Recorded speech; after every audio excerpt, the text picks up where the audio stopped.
λίγα λόγια πρώτα για την Ουρανία, την συγγραφέα. Την Ουρανία την πρωτογνώρισα στην παρουσίαση του βιβλίου της Λιμπερτάλια. Για μένα είναι από τα πιο αγαπημένα μου βιβλία.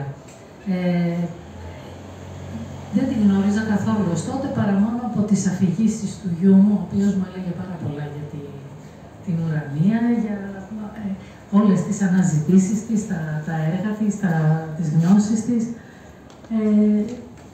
Σιγά σιγά είχα την τύχη να γίνω φίλη της και είμαι ευγνώμων γι' αυτό. Κάθε φορά στις συναντήσεις μας πραγματικά απολαμβάνω όλα αυτά τις γνώσεις της. Είναι σαν ένα ταξίδι στον αρχαίο κόσμο, αλλά είναι και ένα ταξίδι στο παρόν, γιατί εκτός από τις αναζητήσεις της και την έρευνά της και τη γνώση της για τον αρχαίο κόσμο, η Ουρανία είναι ένας άνθρωπος που αναζητάει τη δικαιοσύνη και ονειρεύεται ένα πιο δίκαιο κόσμο. Και αυτό είναι ένα σημείο που είναι ιδιαίτερο για αυτήν και το εκτιμώ. Όλα αυτά τη συνθέτουν σαν προσωπικότητα. Έχει υπερβολικά πολλές και ταξινομημένες γνώσεις, αγωνιστικότητα, αλλά και μια περίεργη ηρεμία. Θα περίμενες ένας άνθρωπος με αυτό το προφίλ να είναι λίγο διαφορετικός. Εκείνη είναι πολύ ήρεμη και αναρωτιέσαι όταν τη βλέπεις, λες, κρύβει τόση αγωνιστικότητα ή τόση εμπειρία ή τόσες γνώσεις. Έτσι λοιπόν δέχτηκα, πώς να μην δεχτώ, να της χαλάσω χατήρι, έκανα τα σκίτσα του δίσκου της Φεστού. Και το γιατί δεν θυμάμαι κιόλας, λόγω ηλικίας, να το πω. Έτσι λοιπόν, εκτιμώντας όλο αυτό το βαθύ στοχασμό της, αλλά και παρακολουθώντας της, γιατί είχα την τύχη να την γνωρίζω όσο έγραφε αυτά τα δύο βιβλία, δέχτηκα να είμαστε εδώ σήμερα και δέχτηκα την πρότασή της να είμαστε εδώ σήμερα για να τα παρουσιάσουμε. Αυτό που είναι πολύ περίεργο στη σκέψη της Ουρανίας, αλλά και στη γραφή της, είναι ότι αν και διδάκτορ κοινωνιολογίας, αν και ερευνήτρια και με βαθιά ενασχόληση με τη φιλοσοφία, δεν είναι καθόλου θεωρητική. Έχει μια πολύ αυστηρά δομημένη μαθηματική σκέψη, τόσο που αναρωτιέσαι πώς δεν ακολούθησε θετικές επιστήμες. Ίσως τελικά αυτό είναι που τη βοηθάει γενικότερα στην έρευνα και την καταγραφή που κάνει. Ας έρθουμε τώρα στα βιβλία. Τι είναι αυτό που συνδέει την Αρτέμιδα και την Αριάδνη, την Παρθένα θεά των Δρυμών, με την ερωμένη του Θησέα και σύζυγο του Θεού Διονύσου? Είναι η κοινή τους αναφορά, είναι ο μινωικός πολιτισμός και η γραφή. Η Άρτεμις είναι ένα βιβλίο πλήρες σε πληροφορίες και αναλύσεις, καλογραμμένο.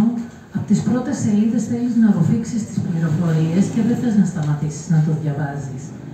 Μιλάει για το θεϊκό τέκνο της Λιτούς, την Παρθένο των Δρυμών, τη δίδυμη αδερφή του Απόλλωνος που λατρεύτηκε σε αρκετές επικλήσεις της, ως νυκτοπόλος, νυκτοφάνεια, σελασφόρος, νυχία, φωσφόρος, λουσιφέρα στους Ρωμαίους, συνδέεται με την ανανέωση της ζωής που δεν πηγάζει μόνο από τη γέννηση των θνητών, αλλά και τον αναγκαίο τους θάνατο, όπως χαρακτηριστικά γράφει ο Βλάσης Ρασιάς.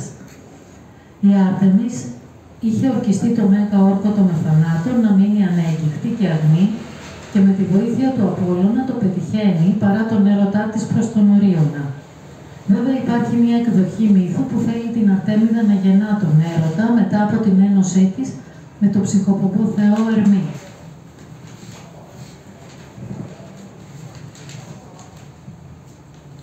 Οι ποιητές τη γνωρίζουν με το όνομα Σελήνη. Οι φιλόσοφοι πάντα θα την ονομάζουν Φύση, από το ρήμα φύομαι που αρχικά σήμαινε γεννιέμαι και αυξάνομαι.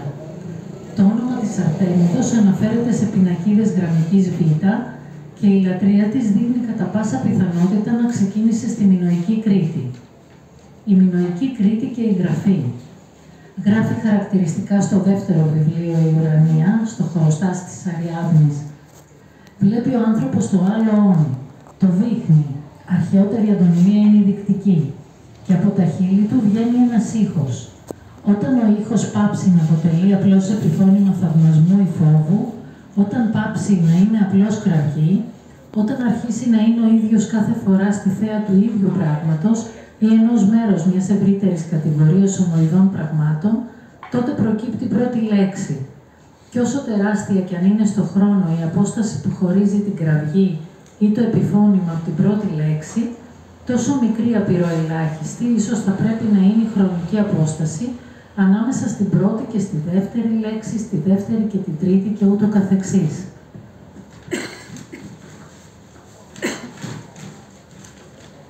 Εκεί λοιπόν στη Μινωική Κρήτη συναντάμε την Αριάδνη, που στην κατέρα το άνακτα γνωρίζει και χρησιμοποιεί την γραφή. Το όνομά της συνδέεται με τα τρία μεγάλα κέντρα των καιρών, την Κρήτη, την Κύπρο και την Άξο, Κυκλάδες. Από τις εκδοχές των μύθων που συνδέονται με την Αριάδνη ανακαλύπτουμε τη διάδοση της γραφής σε όλο τον πληθυσμό των μεγάλων κέντρων. Ένα παράδειγμα είναι όταν οι γυναίκες της Κύπρου πλαστογραφούν μήνυμα του Θησέα για να την παρηγορήσουν. Απ' την αρχή η Αριάδνη προοριζόταν να γίνει σύζυγος του Διονύσου. Γι' αυτό και σε καμία εκδοχή μύθου δεν καταλήγει να μείνει με το Θησέα. Το χωροστάσι της Αριάδνης είναι μια βαθιά μελέτη στη γραφή. Γράφει στο βιβλίο: «Η ζωγραφική είναι η γραφή της ζωής. Η γραφή γεννήθηκε από τη ζωγραφική, αλλά και η ζωγραφική γεννήθηκε από τη γραφή σαν αυτοσκοπός». Έτσι, τα σχέδια του δίσκου της Φεστού μας μιλάνε αναδεικνύοντάς τον σαν το αρχαιότερο γραπτό μινωικό μνημείο που έχει κρυμμένα μυστικά. Σχέδια όπως το μικρό αγόρι, η Μινωήτισσα, το κράνος, το γυναικείο στήθος, το τόξο, η ασπίδα, ο πέλεκης, τα βουνά, το χτένι, το σφυρί, η λεπίδα, ο μικρός πέλεκης, η μέλισσα, το περιστέρι και πολλά άλλα. Φτάνοντας στον αριθμό μας μιλάνε για ένα μυστήριο σε σπυροειδή διάταξη, ξεκινώντας από την περιφέρεια και φτάνοντας στο κέντρο, με τα 45 αυτά σύμβολα που αναφέρονται αναλυτικά στο βιβλίο, επαναλαμβάνονται και να ομαδοποιούνται σχηματίζοντας λέξεις. Κλείνω με μια παράγραφο του βιβλίου. Πάντα υπήρχε μια γραφή στον κόσμο και ήταν ζήτημα χρόνου να αποτυπώσει ο άνθρωπος το βίωμα να χαράξει στον βράχο την εμπειρία του που τον συγκλώνησε. Πάντα υπήρχε μια γραφή, διότι πάντα υπήρχε κίνηση χορός και η κίνηση του ανθρώπου στο χώρο είναι η δική του γραφή. Ο χορός αναδιπλώνεται και ξεδιπλώνεται ως γραφή, αλλά είναι η γραφή που μιμείται πρώτη τον χορό. Και ίσως το χωροστάσι της Αριάδνης να είναι ο αντεστραμμένος της Λαβύρινθος. Ευχαριστώ.